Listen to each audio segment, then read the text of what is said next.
شام تک کا وقت تابان نے شدید بے قراری کے عالم میں گزارا۔ اس کی زندگی، اس کی کائنات چند سو قدم کے فاصلے پر ایک خیمے میں موجود تھی اور وہ اس سے مل نہیں سکتا تھا۔ وہ کسی اور کی تحویل میں تھی۔ اس کے حسن کو کوئی دوسرا تعریفی نگاہوں سے دیکھ رہا تھا۔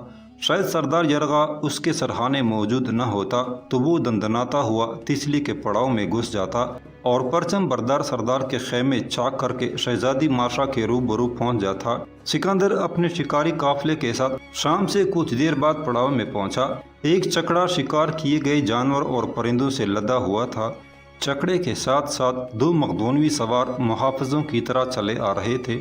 ان میں سے ایک سردار کا تعلق سکندر کے ذاتی محافظ دستے سے تھا۔ اس نے تابان کو دیکھا تو چھلانگ لگا کر گھوڑے سے نیچے آیا۔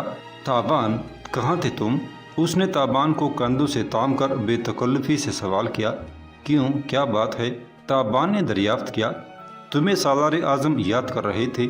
آج صبح ہی انہوں نے مجھ سے کہا ہے کہ تمہیں ڈھونڈا جائے اور فوراً ان کے پاس لایا جائے، لیکن میں تو یہیں موجود تھا۔ نہ صرف جنگ میں حصہ لیا ہے بلکہ 2 روز تک بھاگنے والی ایرانی فوج کے تعاقب میں بھی شریک رہا ہوں۔ جنگ کے بعد میں نے سالار اعظم سے ملنے کی بہت کوشش کی لیکن کامیابی نہ ہوئی۔ کیا سالار پارمینو نے سالار اعظم سے میرا ذکر نہیں کیا؟ شاید وہ بھی بھول گئے ہوں گے کیونکہ انہیں بہت عجلت میں عازم دمشق ہونا پڑا تھا۔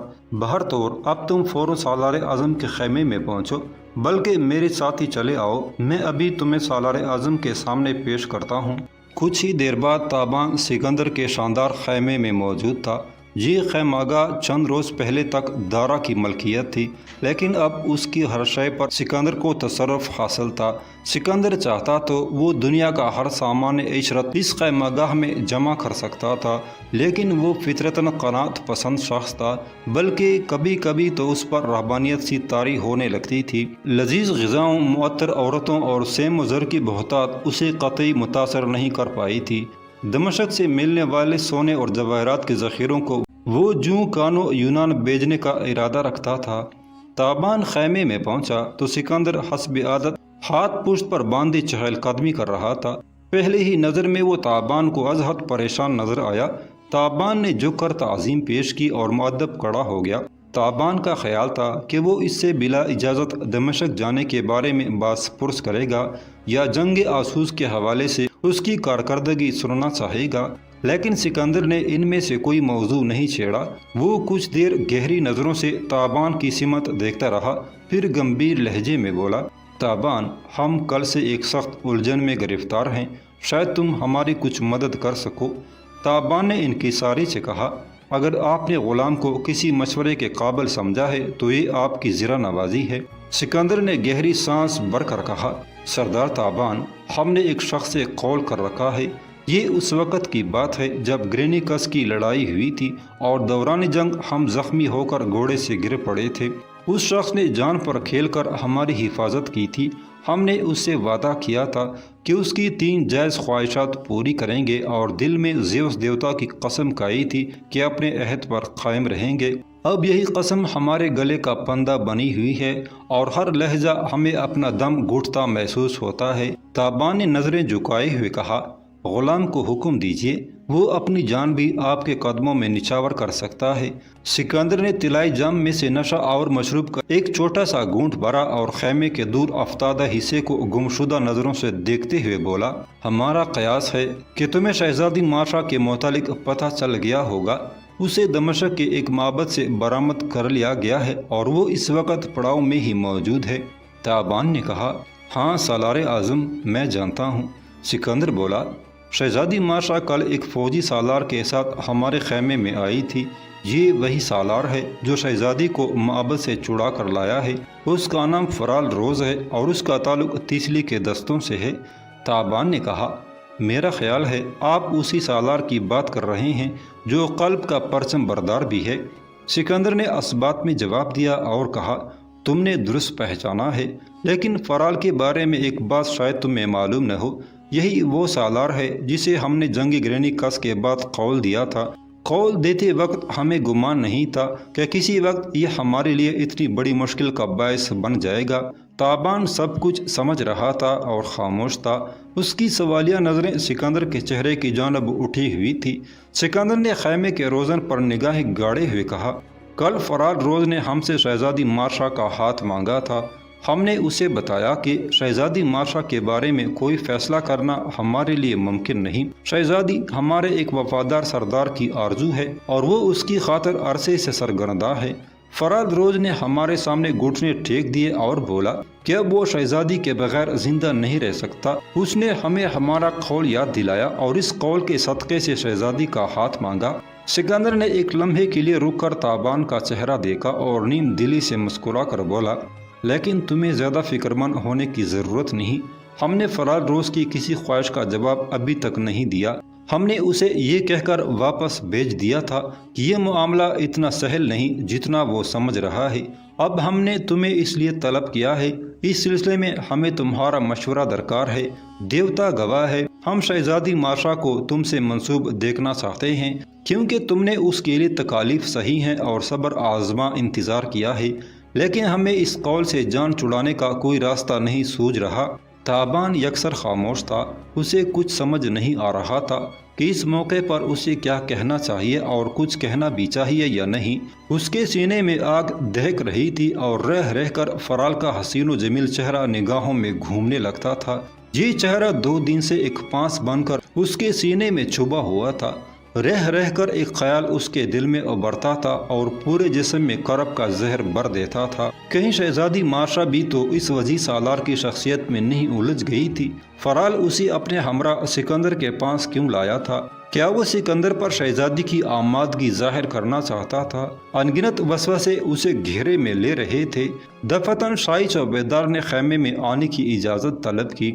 سکندر نے تابان کے مضطرب چہرے سے نگاہیں ہٹا کر دروازے کی طرف دیکھا اور چوبیدار کو اجازت مرحمت کی۔ اندر آ کر چوبیدار نے کہا، عزت مآب سالار اعظم شاہی مقدونیہ تسلی کے سردار فرار روز باریابی کی اجازت چاہتے ہیں۔ سکندر کے چہرے پر بیزاری کی آثار نمودار ہوئے، پھر یہ بیزاری غصے میں ڈل گئی۔ وہ تلخ لہجے میں بولا، اس سے کہا جائے کہ ہم مصروف ہیں، اگر ہمیں اس کی ضرورت ہوگی تو خود طلب کر لیں گے۔ چوبیدار جلدی سے واپس گھوما اور سنو، سکندر کی تحکمانہ آواز گونجی، سردار سے کہو کہ ہم اس بے وقت کی مداخلت سے خفا ہوئے ہیں۔ چوبیدار کانپتا ہوا باہر نکل گیا۔ سکندر کا مزاج اچانک ہی برہم ہو گیا تھا۔ وہ کچھ دیر منہ میں بڑبڑاتا رہا، پھر نشہ آور مشروب کے بڑے بڑے گھونٹ لینے لگا۔ اب وہ تابان کی طرف سے بھی لاتعلق ہو گیا تھا۔ تابان اپنی جگہ خاموش کھڑا تھا، پتھر کی طرح ساکت و جامد۔ اس کی نگاہیں اپنے سائے پر مرکوز تھی۔ سکندر نے تکی تکی سی آواز میں کہا، ٹھیک ہے، میں تم سے بعد میں بات کروں گا، اب تم جا سکتے ہو۔ تابان تعظیمات پیش کر کے خیمے سے باہر نکل آیا۔ اس کے پاؤں منو وزنی تھے۔ معلوم نہیں کاتب تقدیر نے اس کے لیے کیا لکھ رکھا تھا۔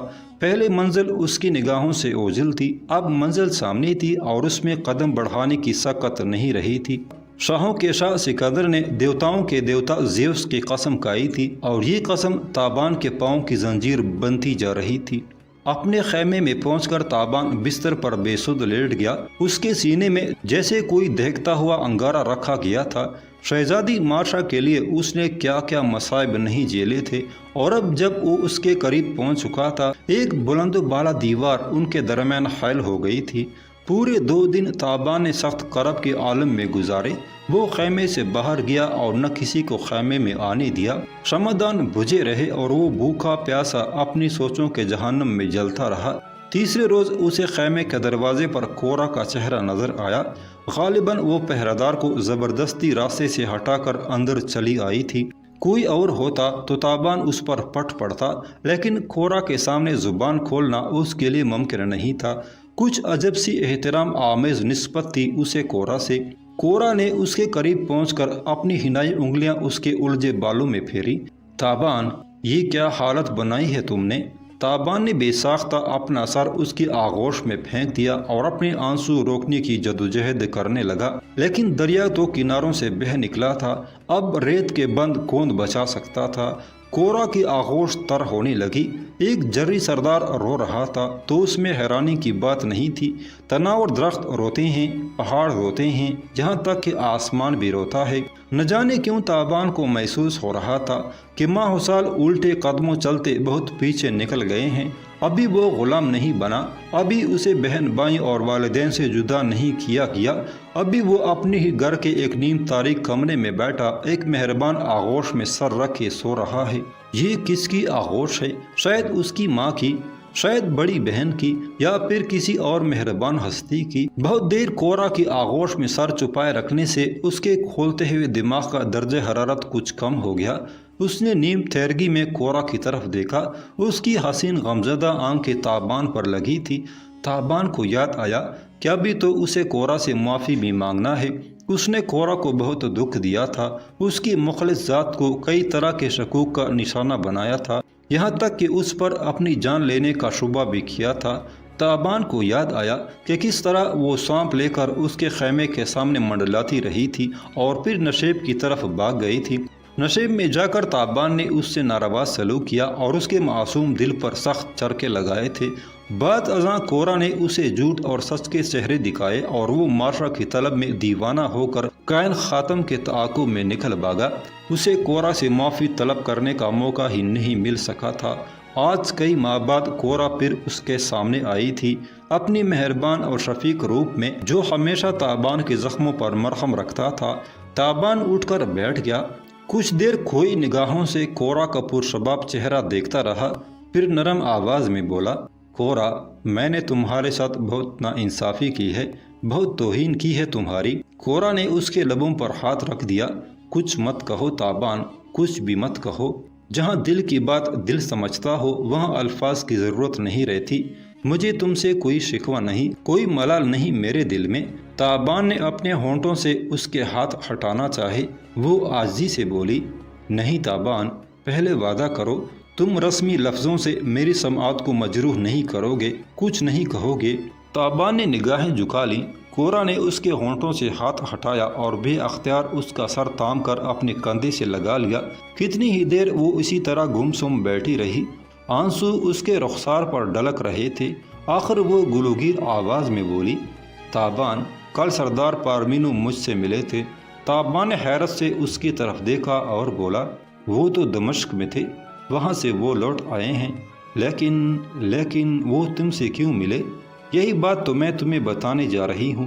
سالار پارمینو کو معلوم ہوا ہے کہ تم میری بات بہت مانتے ہو۔ انہوں نے مجھ سے کہا کہ میں تمہیں سمجھاؤں۔ وہ کہتے ہیں کہ یوں کھانا پینا چھوڑ کر بند خیمے میں بیٹھ رہنا دانشمندی نہیں ہے۔ آنکھیں بند کر لینے سے معاملات الجھتے ہیں، سلجھتے نہیں۔ وہ تمہاری جانب سے بہت فکر مند ہے۔ انہوں نے مجھے حکم دیا ہے کہ جیسی بھی ہو میں تمہیں کھانا کھلاؤں۔ پھر کورا نے دروازے کی طرف رخ پھیر کر آواز دی۔ پردہ اٹھا اور دو خدام ہاتھوں میں خوان لیے اندر آئے۔ خیمہ گرما گرم کھانوں کی مہک سے بھر گیا۔ بنے ہوئے گوشت کے پارچے، مسالے دار چاول، کباب اور کلچے۔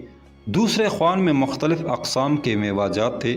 تابان کا پیٹ خالی تھا لیکن دل بھرا ہوا تھا، غم سے معمور اور اداسی سے لبریز۔ اس نے کھانے کی طرف آنکھ بھی نہیں اٹھائی۔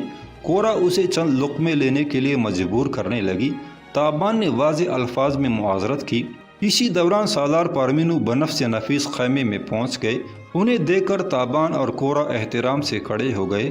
پارمینو کی جھریوں برے چہرے پر ملائمت کے آثار تھے۔ انہوں نے آنکھوں میں کورا کو اشارہ کیا۔ وہ خیمے سے باہر نکل گئی۔ پارمینو کی ہدایت پر خدام نے خوان اٹھا کر ایک جانب رکھ دیے اور باہر چلے گئے۔ پارمینو نے لمبی چوڑی تمہید نہیں باندھی اور جلد ہی اصل موضوع پر آ گئے۔ انہوں نے تابان سے کہا، سالار اعظم چند روز سے بہت پریشان ہے تابان۔ اس کی الجھن صرف ایک شخص کی نہیں، پوری یونانی فوج کی الجھن ہے۔ ہم اس وقت حالت جنگ میں ہیں اور اگر سالار اعظم اپنے فرائض صحیح طور پر انجام نہ دے سکے تو اس کے نتائج تباہ کن ہوں گے۔ لہٰذا ہمارا فرض ہے کہ انہیں ہر قسم کے تفکر سے آزاد رکھیں۔ سالار اعظم نے زیوس دیوتا کی قسم کھا کر جو قول کر رکھا ہے وہ ان کے لیے شدید الجھن کا باعث بنا ہوا ہے۔ انہیں اگر اس الجھن سے کوئی نکال سکتا ہے تو وہ تم ہو۔ سالار اعظم کی عمر میرے بیٹوں سے بھی کم ہے، میں ان کی طبع اچھی طرح جانتا ہوں۔ اگر انہیں اپنے قول سے پھرنا پڑا تو تو یہ ان کے لیے زبردست اور روحانی دھچکے کا باعث بنے گا۔ تابان نے دبے لفظوں میں کہا، محترم سالار، آپ کا کہنا سر آنکھوں پر، لیکن آپ یہ باتیں فرال روز سے بھی تو کہہ سکتے ہیں۔ فرال ایک وسیع پرکشش شخص ہے، اسے حسن و شباب کی کمی رہی ہے اور نہ رہے گی، لیکن میری زندگی میں شہزادی ماشا کے بعد اور کچھ نہیں ہے۔ وہ میری محبت ہوتی تو میں اسے سالار اعظم کے فرمان پر قربان کر دیتا، لیکن وہ تو میری کائنات ہے اور کائنات کی حدود سے انسان مر کر بھی نہیں نکل سکتا۔ مجھ سے وہ چیز مت طلب کیجیے جو میں نہیں دے سکتا۔ سالار پارمینو تا دیر تابان کے پاس بیٹھے رہے۔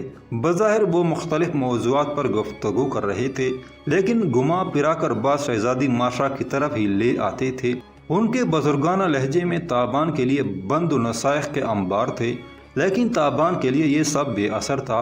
پارمینو ہی کی زبانی تابان کو معلوم ہوا کہ شہزادی ماشا اب فرال کے خیمے میں نہیں ہے۔ سکندر کے حکم پر اسے خواتین کے پڑاؤ میں پہنچا دیا گیا ہے اور حتمی فیصلہ ہونے تک وہ وہیں رہے گی۔ 2-3 روز اسی کشمکش میں گزر گئے۔ پھر ایک دن صبح سویرے تابان کو سالار پارمینو کی طرف سے حکم ملا کہ وہ کچھ ایرانی قیدیوں کو لے کر تفریح گاہ میں پہنچے۔ یہ تفریح گاہ فوج کے پڑاؤ سے چند کوس دور ایک جھیل کے کنارے ہموار میدان میں بنائی گئی تھی۔ یہاں ہر روز اولمپک کی طرز پر کھیل ہوتے تھے، سرکس میں بازیگر کرتب دکھاتے تھے، پتلیوں کے تماشے ہوتے تھے، ڈرامے اسٹیج کیے جاتے تھے اور نشانہ بازی کی جاتی تھی۔ یہاں ایک اسٹیڈیم نما جگہ پر مجرم قیدیوں کو سزائے موت دی جاتی تھی۔ اس سزا کا نظارہ بھی کسی عجیب تفریح سے کم نہیں تھا۔ روتے بلکتے اور رحم کی بھیک مانگتے مرد و زن کو بھوکے درندوں کے آگے پھینک دیا جاتا تھا۔ وہ انہیں چیر پاڑ کر اپنی غذا بناتے تھے اور پرجوش تماشائی چیخ چیخ کر آسمان سر پر اٹھا لیتے تھے۔ تابان کو جو قیدی تفریح گاہ میں پہنچانے کا حکم دیا گیا تھا وہ بھی ایسے ہی بدنصیب افراد تھے۔ انہیں ایک بند گھوڑا گاڑی میں سوار کرا کے تابان کے حوالے کر دیا گیا اور تابان انہیں لے کر جھیل کی طرف روانہ ہو گیا۔ گھوڑا گاڑی میں 10 کے قریب مرد اور 4 عورتیں تھیں۔ وہ اپنے انجام سے بے خبر تھے۔ شاید ان کا خیال تھا کہ انہیں ایک بندی خانے سے دوسرے میں منتقل کیا جا رہا ہے۔ تفریح گاہ میں پہنچ کر انہیں اسٹیڈیم نما جگہ پر اتارا گیا تو وہ صورتحال سے باخبر ہو گئے۔ اسٹیڈیم کے وسط میں پڑے ہوئے خونخوار درندوں کے آہنی پنجرے انہیں سب کچھ سمجھا رہے تھے۔ پہلے قیدیوں کے رنگ زرد ہوئے، پھر وہ رونے چلانے لگے۔ وہ تابان کے قدموں میں گر کر اسے رحم کی بھیک مانگنے لگے۔ انہیں معلوم نہیں تھا کہ ان کی زندگی اور موت کی ڈور کہیں اور سے ہلائی جا رہی ہے۔ جس کے قدموں میں وہ گڑ گڑا رہے ہیں اس کی حیثیت صرف ایک کارندے کی سی ہے۔ اسٹیڈیم میں سینکڑوں کی تعداد میں تماشائی جمع ہو چکے تھے۔ یہ سب کے سب متحدہ جمعیت کے فوجی اور ان کے اہل خانہ تھے۔ پارمینو بھی یہیں موجود تھا۔ اس نے تابان کو اپنے قریب بیٹھنے کے لیے جگہ دی اور ملائمت سے گفتگو کرتا رہا۔ تھوڑی ہی دیر بعد انسانیت سوز مظاہرے کی شروعات شروع ہو گئی۔ رواج کے مطابق قیدیوں کو سفید لباس پہنائے گئے تاکہ خون کی سرخی نمایاں طور پر نظر آ سکے۔ سپاہیوں نے طویل رسیوں کی مدد سے آہنی پنجروں کے در کھول دیے۔ بھوکے شیر دھاڑتے ہوئے نکلے اور قیدیوں پر پل پڑے۔ یہ کل 5 قیدی تھے۔ ان میں سے ایک عورت تھی جو غش کھا کر گر چکی تھی۔ وہ فوراً درندوں کا لقمہ بنی۔ باقی قیدی چیخ رہے تھے اور بھاگ رہے تھے۔ ان میں سے ایک توانا جسم والا قیدی آہنی جنگلے پر چڑھ گیا، لیکن اس جنگلے کو پار کرنا اتنا ہی مشکل تھا جتنا کسی کے لیے موت کی سرحد پار کر کے زندگی کی طرف واپس آ جانا۔ یکے بعد دیگرے سارے قیدی اپنے انجام کو پہنچے۔ ایک ایک کر کے ان کی آہو بکا دم توڑ گئی اور ان کے پارچے درندوں میں چھینا چپٹی کا باعث بننے لگے۔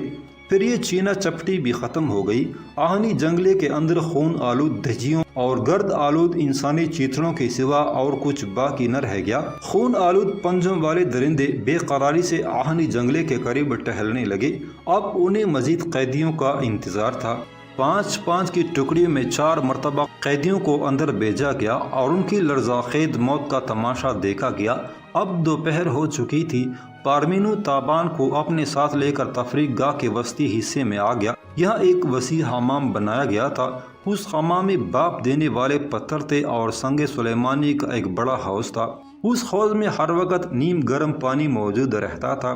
فوج کے صرف اعلیٰ ترین عہدیدار ہی اس حمام کو استعمال کر سکتے تھے۔ تابان پہلی مرتبہ حمام میں داخل ہو رہا تھا۔ وہ اندرونی مناظر دیکھ کر حیران ہوا۔ سخت سردی کے باوجود حمام کا اندرونی درجہ حرارت خوشگوار تھا۔ سنگ سلیمانی کے حوض میں باپ پانی دیتا تھا۔ حوض کے ارد گرد شفاف فرش پر بڑے بڑے مستطیل پتھر رکھے تھے۔ ان پتھروں کو آگ پر گرم کیا گیا تھا۔ چاندی کے چھوٹے چھوٹے نلوں سے ان پتھروں پر پانی کی پوار سی گرتی تھی اور باپ پیدا ہو کر حمام میں چکرانے لگتی تھی۔ غسل میں مدد دینے کے لیے وہاں چاق و چوبند خادم اور خوش رو خادمیں موجود تھی۔ ایک بھینی بھینی سی خوشبو پورے ماحول میں رچی بسی تھی۔ اس حمام میں غسل کے بعد تابان کو عجیب سی تازگی کا احساس ہوا۔ اسے محسوس ہوا کہ بھوک لگ رہی ہے۔ پارمینو نے اپنے ساتھ اسے شاندار کھانا کھلایا۔ کھانے کے بعد وہ اسے کھیل تماشے کی ایک خصوصی محفل میں لے آیا۔ یہاں بازیگروں کے نام پر حسین و جمیل ایرانی لڑکیاں اپنی ہی جان خیز جسمانی خطوط کی نمائش میں مصروف تھیں۔ بازیگر حسیناؤں کی یہ طائفہ دمشق سے لایا تھا اور ان میں چند بے انتہا خوبصورت چہرے موجود تھے۔ نصف شب کے بعد یہ تماشا ختم ہوا تو پارمینو کے حکم پر دو انتہائی جاذب نظر لڑکیاں تابان کے ساتھ کر دی گئیں۔ پارمینو نے تابان سے کہا کہ وہ چند دن یہیں قیام کرے تاکہ اسے تفریح میسر ہو اور ذہن پر چھائے ہوئے تفکرات کم ہو سکیں۔ جھیل کے کنارے لکڑی کے ایک خوبصورت 2 منزلہ مکان میں تابان کو رہائش فراہم کی گئی۔ اس مکان سے 40-50 قدم کے فاصلے پر پارمینو کی اپنی رہائش تھی۔ پارمینو نے تابان کو بتایا کہ وہ بھی چند دن یہاں قیام کرنا چاہتا ہے۔